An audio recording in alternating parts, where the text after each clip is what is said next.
This week I started DIY installing Control4, and with that I purchased a HDMI matrix. And this particular one I went with because it does have a Control4 driver, and it was a pretty good deal considering the amount of HDMI inputs and outputs. So I did get the driver installed in Composer Pro. As you can see, it is connected. And if we switch over to the matrix web interface, you can see the inputs and the outputs and how they're assigned to one another. So for example, let's take output 8 and assign input 3 to it.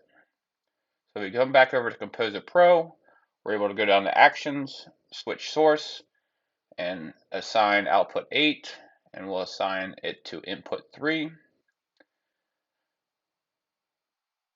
So if we flip back over to the web interface, you can see that it correctly assigned output 8 to input 3.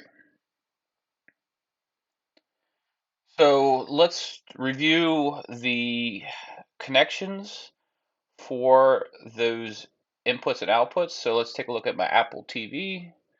So it has an HDMI out, and that is binded or connected to input 5 of the matrix. So we're going to go ahead and disconnect it, and we're going to assign it again. We'll assign it to input 10. And then let's go up to the actual room, and we're going to assign the video endpoint to be the output. So again, we'll just disconnect the original binding, and we'll connect output 11.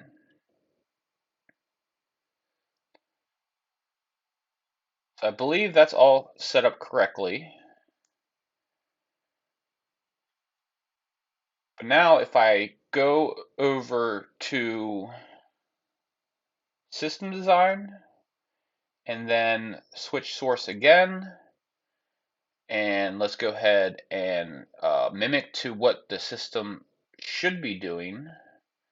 So we'll go down to, assign output 11 to input 10. And before we click OK, we're actually going to go over to our switch.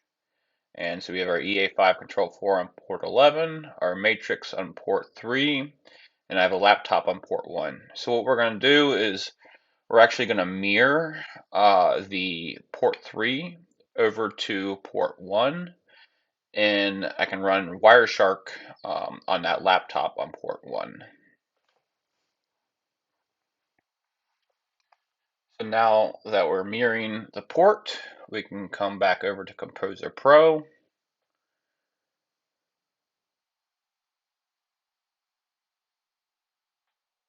And go ahead and hit OK. And then let's switch over to Wireshark. So in a second here, we're going to see the actual TCP IP communication. Looks like they're operating port 5000. So let's go ahead and take a look at the TCP stream.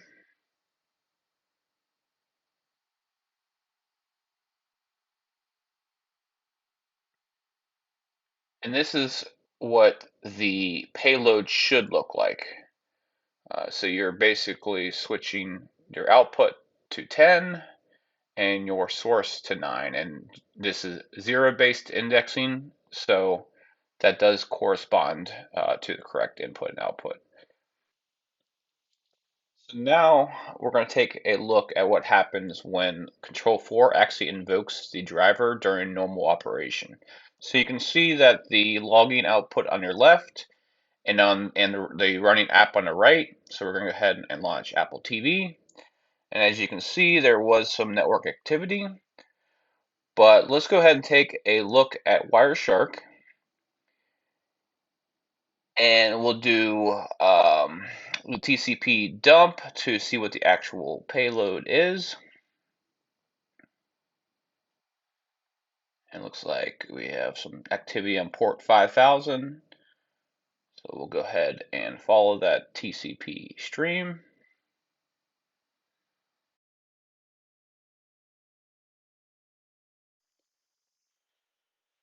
As you can see here, the index for the output isn't correct.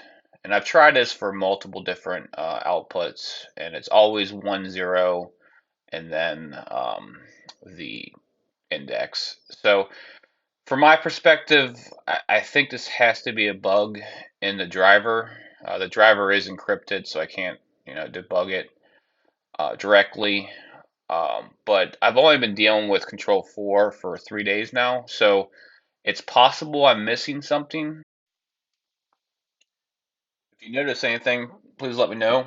I plan on getting back to solar videos since it's going to be getting warm again. So stay tuned.